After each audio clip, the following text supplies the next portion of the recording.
Welcome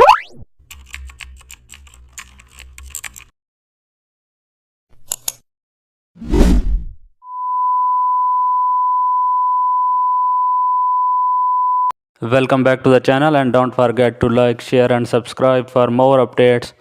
Today we are diving into an exciting tutorial how to create a cinematic portrait using dust overlays.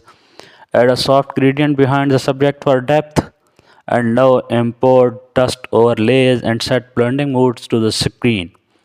Use the eraser tool to clean up unwanted particles and add warm tones and cool teal tones using color balance.